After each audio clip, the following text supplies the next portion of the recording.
Hello everyone, welcome back to my channel. If you don't know me, my name is Court. Today we are here to discuss my top 10 books of all time. This was rather difficult for me to choose. I tried to also put them in order, which was very difficult for me personally because all of these are my favorites and I love them with every ounce of my being. And so take this with a little grain of salt because they're literally all my favorites forever and ever and ever. And if I had to pick, one wouldn't really necessarily be over the other, but I love them all. Before we get into it, you guys know how much I love a certain book, and it is in this stack, but I just have to share some book mail, very exciting book mail that I got that is from the same author. I'm currently freaking out that this is in my hands right now. I do have it on my Kindle, yes, but this being in my hands and having a physical format of this book in my hands that I can read at any time is spectacular. I will not shut up about this. I am super excited to have this in my hands. I cannot wait to read this. It comes out September 9th, which is the week after my birthday. So as a little birthday treat to me, I think I'm going to read this closer to my birthday. I'm not sure when I'm going to read this, but I don't want to read it too soon and have nobody to talk about it with, but I also want to read it before it comes out because what's the point of getting an ARC if you don't read it before it comes out? Anyways, the most exciting book mail I've gotten in a long time from one of my favorite authors of all time. Cannot wait to read this. Just wanted to share because we're discussing my favorites and Emma Rio is one of my favorites, and I think that this might knock one of these books off or become one of my top 10s. We will see when I read it, but I just wanted to share because this is the most exciting piece of book mail I've gotten in such a long time, and I just needed to share with you guys, my friends, my besties. So hot wax in my hands. I'm not gonna stop staring at it. Sorry.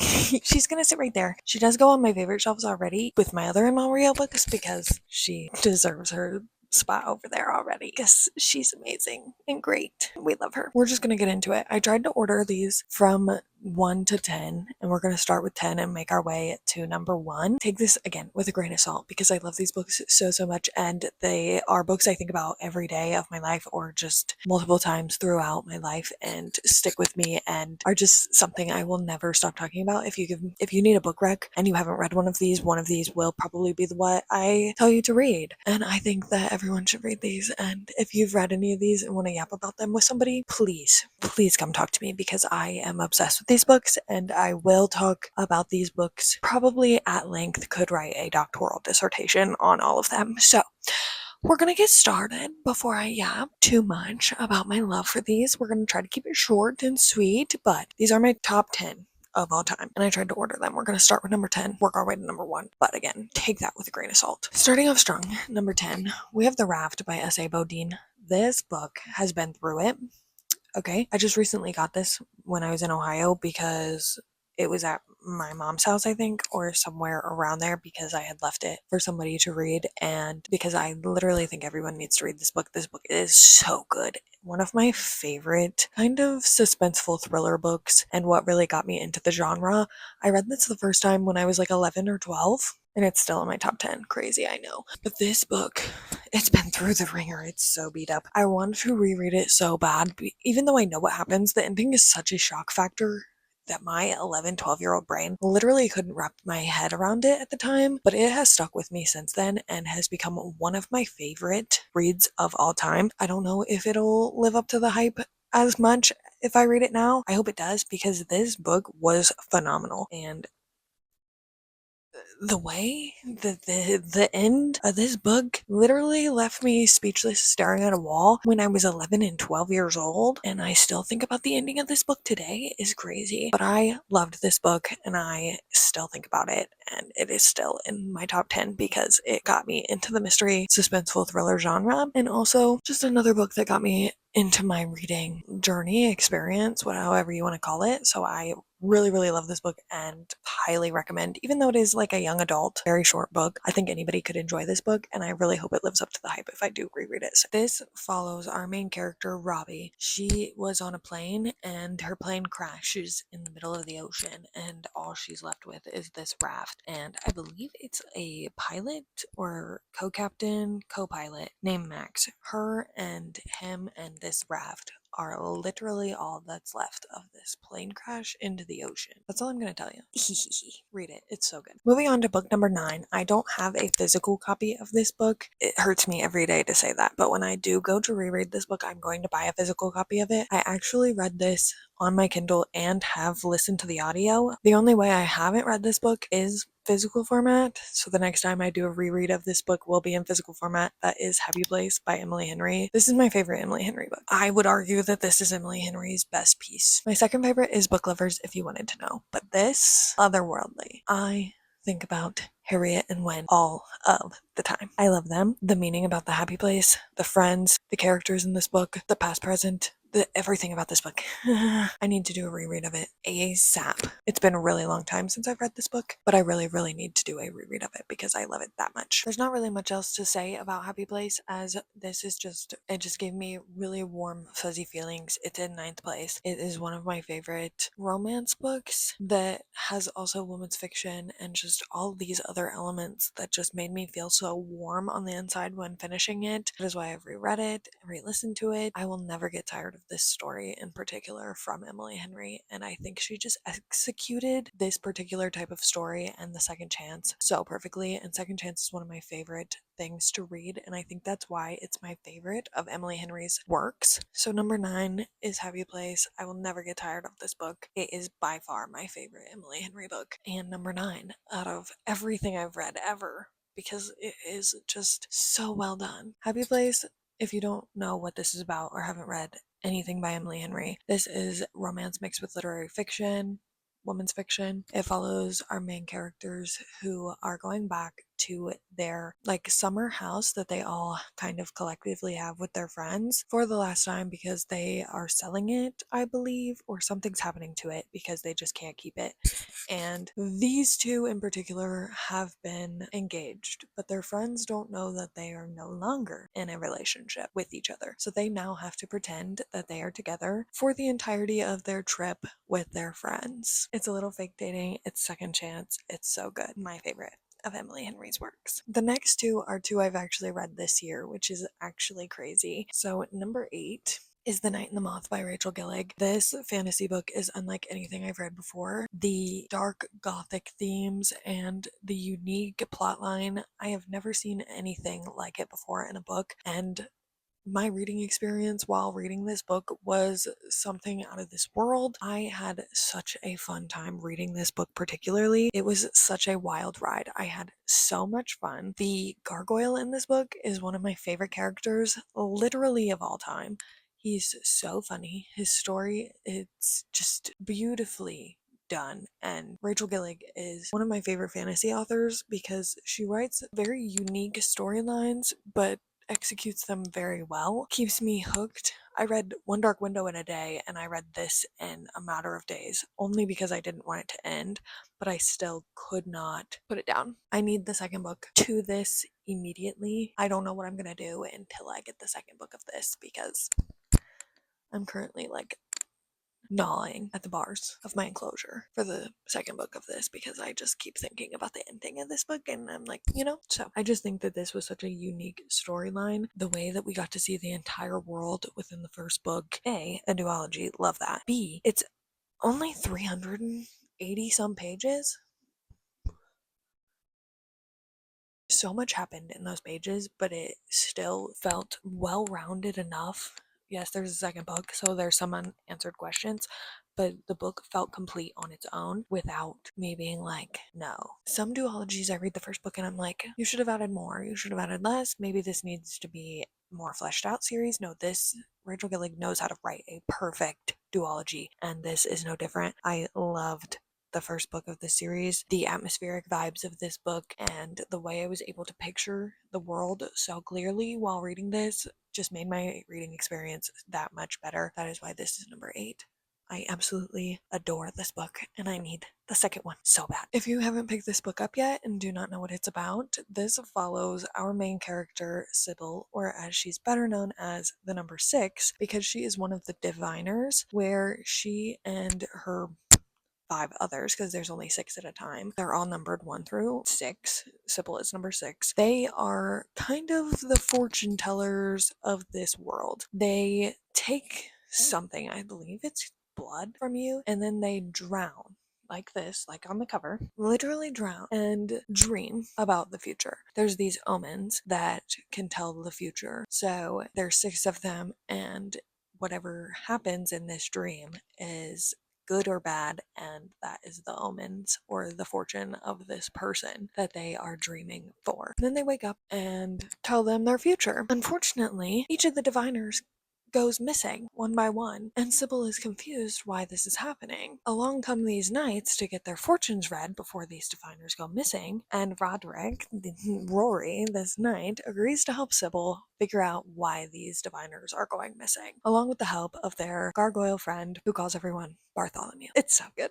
I want to reread it already. It's literally so good. I love this book so much. I need to reread it immediately, but I also need the second one like immediately. Because the ending of this book, the most shocking ending I've read in a book in a very long time. Moving into number 8, we will be discussing Heavenly Bodies, which is another book that I read this year. I read it earlier this year. Another fantasy book, another romantic-y type book. This is so good. I don't know if it's just the time I read it or what is in this book, but it is simply one of the best fantasy books I have read ever. In this world, our main character, Alara, is from a kingdom of the night, and our main male character, Prince Lorenzo, is from a kingdom of the daylight, and they are enemies. However, there is these gods in this world, but they are literally the stars, and they're kind of based off loosely of the zodiac, but they are literal stars and have magical powers, all kinds of things. But everyone in these kingdoms also have magical powers, but it's one of 3 types of powers in these specific kingdoms. One day, Alara is being hunted by this star who literally kills her family and is now after her. Wants her for himself, literally will do nothing to stop to get her. So she flees from her night kingdom to Lorenzo's day kingdom. Kind of gets like captured, honestly. And Lorenzo and her start training so that they can defeat this star together and take him down and basically just defeat the stars because they are tired of living under their rule. But they also hate each other.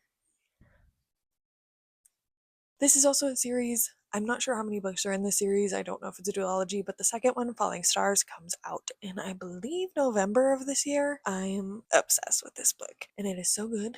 And Prince Lorenzo, it's quite literally so good. Can't wait to reread this in November when the next one comes out, because you'll bet your bottom I'll be rereading it. This is also the book that I have like scrolled pages of notes of Prince Lorenzo's sayings to Alara. So take that with what you will. He's literally so amazing. I'm never gonna get over him. The quotes in this book are some of the best also. That's why I have pages of them. Moving steadily along, we're on number 6. This was number 7. If I said that, that's number 8. I just can't count backwards, apparently. Moving on to number 6. Number 6. Curated by Nellie Wilson. This is an indie published romance book and my favorite indie published romance book. I love this book so much. Anyone who knows me knows I rave over this book. This is Curated, a museum love story. It is the first in a kind of interconnected trilogy of sorts. This follows our main character, Emmy, and our male main character, Ryan. Emmy is a historian at this college museum, and Ryan is a paleontologist, thus the dinosaur on the cover. Please look at it. I love them.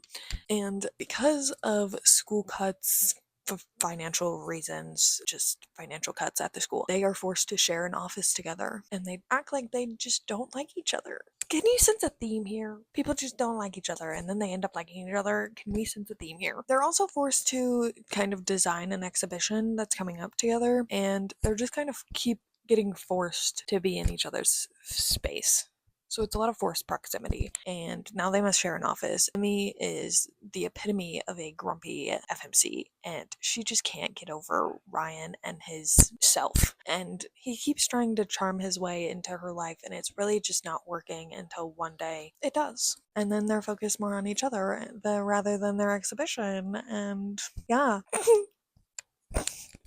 I'm obsessed with this book. I also really love how Nellie can write about a job like being a historian or a paleontologist or any of the other vastly wild jobs she's written about that I would never even consider somebody having as a real job, even though I have met people with those jobs or have been to a museum and know people work there. She writes about them and makes me want to go work in a museum or wherever else. She makes me want to have these jobs because she writes in such detail with so much knowledge about these jobs that I now want to go be these people and have their jobs because she's so knowledgeable in what she's writing about, and I love that aspect. And another reason I really, really love this book specifically, but also the romance is just so good.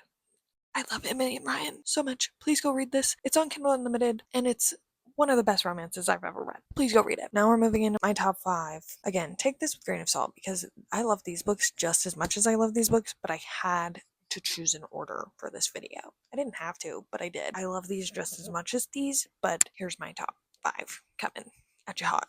Starting with number 5, another book I read very recently, just this year. That was the closest a plane has ever gotten to my house. That was so scary. I literally took the sun away for a minute. That was rather scary. Number 5, we have The Invisible Life of Addie LaRue by V. Schwab. This book changed my life. I don't know what else to say, but V. Schwab has easily become one of my new favorite authors this year. I cannot believe I didn't read her books until this year, but this is amazing. If you don't know what this book is about, I need you to stop what you're doing and pick this book up and then come back and watch the rest of this video, or just watch the rest of this video and then go pick this book up. This is amazing. I think you can read this any time of the year. It follows our main character, Addie LaRue, who makes a deal to get out of a very sticky situation that she's gotten herself into because she's from 1714 France. Okay, her parents picked who they thought she would need to marry. She doesn't want to marry this man, so she makes a deal to get out of the situation. It also makes her immortal. Little does she know, it also makes her invisible, and everyone she loves and everyone she's ever met forget about her. And the second somebody turns away, goes into a different room, turns away, takes their eyes off of her, they forget her. They forget who she exists, and they're like, oh, nice to meet you, who are you? Completely forgot they ever met in the first place. Her family forgets that she exists. Everything about Addie LaRue is now invisible. She can meet people, but the second they step away from her, they have no clue who she is. Until one day, in present day, I say present day, like recent, 2019, I believe, she walks into a bookstore, tries to steal a book, leaves, comes back to the bookstore to steal yet another book, and the owner or the worker remembers her from the last time that she was there. What do you mean he remembers her? What do you mean? He literally says, I remember you. What? She's supposed to be invisible. The ending of this book has haunted me since I finished it. I think about the ending of this book quite literally every day because it is so haunted and tragically beautiful. So take that with what you will. It is written so beautifully. The way art is interwove in this book and the way that V.E. Schwab knows how to write about any time period, even one she hasn't been to, will amaze me every single time, and I just love this book so much. If you haven't read The Invisible Life of Addie LaRue, please go read it. It is so good, but the ending may haunt you. Warning on that. The story itself is so beautifully done. I highly recommend. Number 4 is another romance. It is Unsteady by Peyton Corinne. This book is something unlike anything else, and I don't know if it will be as high up for other people, but Sadie in this book deals with so much for caring for her younger brothers while going to school and having a job and being in sports and doing everything basically. And I related to her story so much and very deeply that this book quite literally consumed me. This follows our main character Reese Koteski, who is a hockey player, and Sadie Brown, she is a figure skater. And Reese is just coming back from a tragic injury, and Sadie is dealing with all the things that I just mentioned. And they find each other in the rink one day practicing and bond over their shared love of trying to escape, finding things that help them cope, and music. This is just their love story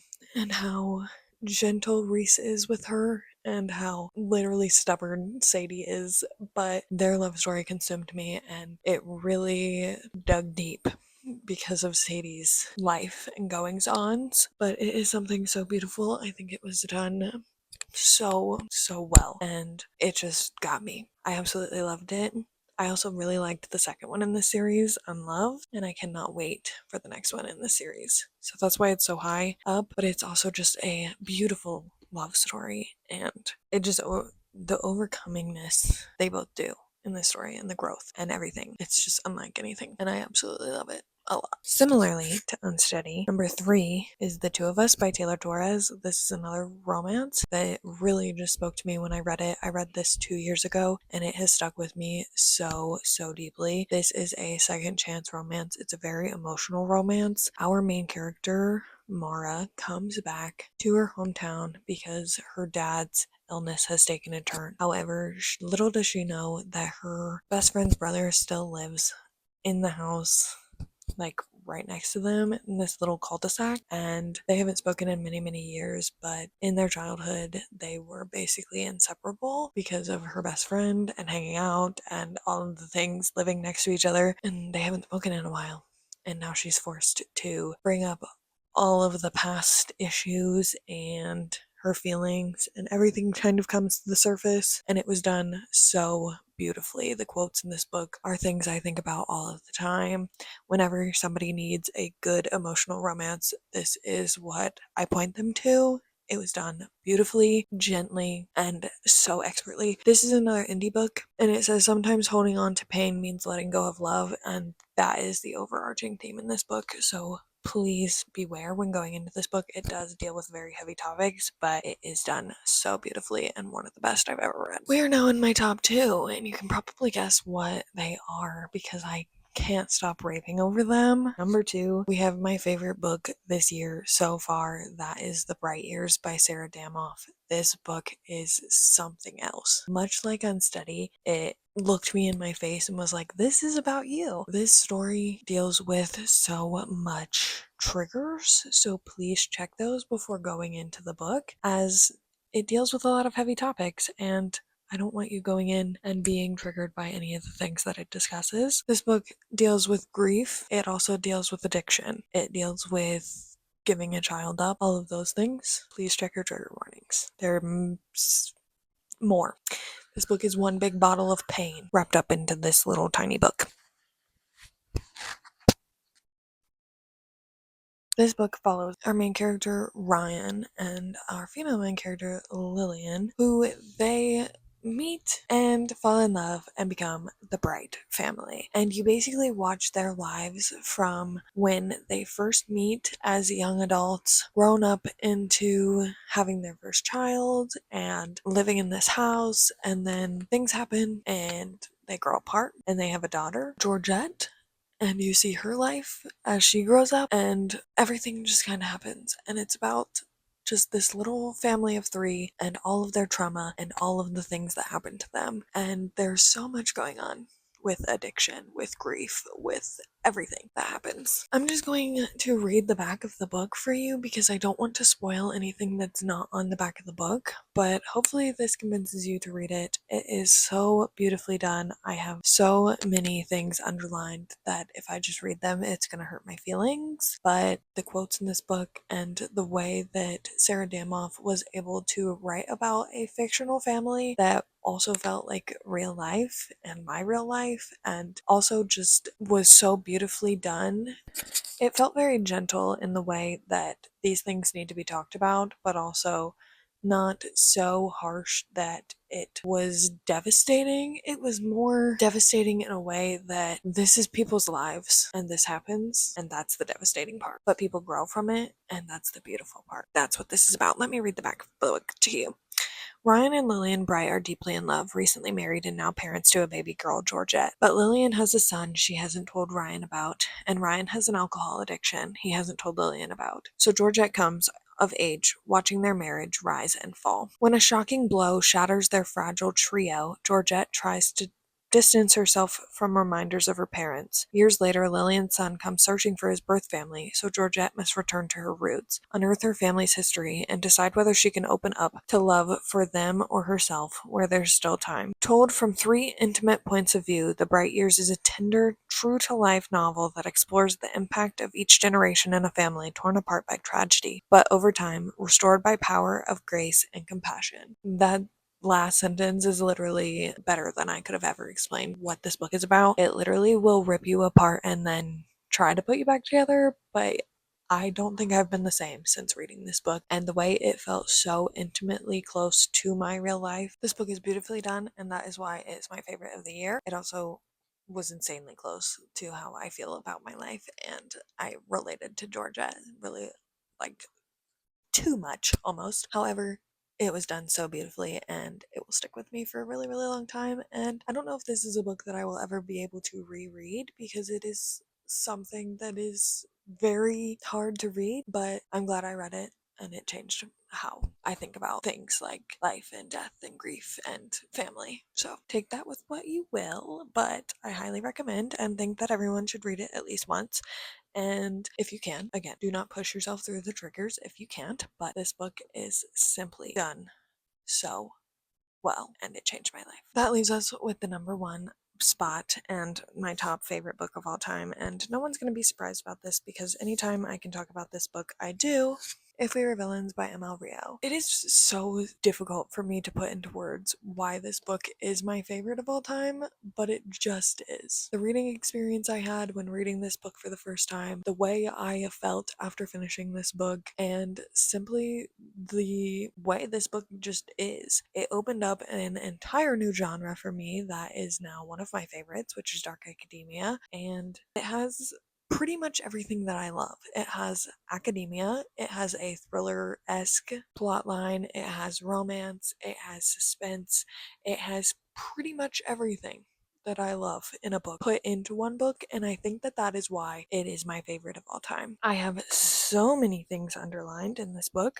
I cannot wait for the spooky season, fall season to come because I will be rereading this immediately. No one is stopping me. This will get read September 1st. Mark my words, I can't wait. I have been waiting all year for fall to come so I can simply reread this book. I love it that much. This book follows our main character, Oliver. He has been released from jail because a tragedy struck while he was attending this college and he got put in jail for it. Now, 10 years later, he is out and walking the college with this detective who wants the truth. And in the beginnings, you're getting his perspective on being back in the campus and sort of what happens in the truth, and it's kind of a mystery going through the book. You figure little by little out. And in the past timeline, which is most of the book, and they are broken up into scenes like an actual play, is what is going on in the past and what led up to these tragedies and what is going on in this little liberal arts college. And there are 7 seniors in this Shakespearean study like class who are all studying Shakespearean plays and are becoming basically actors in these plays and do their work becoming a part of these plays and memorizing lines. They switch dialogue from talking regularly to talking in Shakespearean like dialogue, and the way that it was so seamlessly throughout was just amazing to me. But tragedy strikes and a lot just happens to these 7 seniors, and you just find out little by little what happens, and you're just thrown back and forth and you really don't know what happens until the very last page, and it leaves you haunted, like the ending of Addie LaRue, but like worse. It is so good. I absolutely love this book and adore this book and will forever probably know if anything will ever take the top spot, but this is my favorite book of all time. The way it made me feel, the reading experience I had, just, it's everything that I love in a book put in one book. It can't get much better than that. This is everything I love and more. And I have read ML Rio's other work, and nothing really compares to this specifically, but I love how well knowledged and versed she is in everything that she writes, and she's just so knowledgeable. You can tell she really did her research when it comes to reading the book, and it's just a fantastic piece of literature. It's unlike anything I've ever read and will forever be my favorite book of all time. I love it so much. And that is for my top 10 books of all time. I hope you enjoyed this video. Please comment down below your top book of all time, and I'll have to check it out because I'm always in the mood to read people's top favorite books, and usually they become one of my favorites. That's what happened with Addie LaRue. It's my best friend's favorite, and now it's in my top 5. So please comment down below your favorite book of all time, and I will check it out. If you want to catch me anywhere else on the internet, All my links to my socials are down in the description below, and I'll hopefully see you guys in my next video real soon. Bye, guys.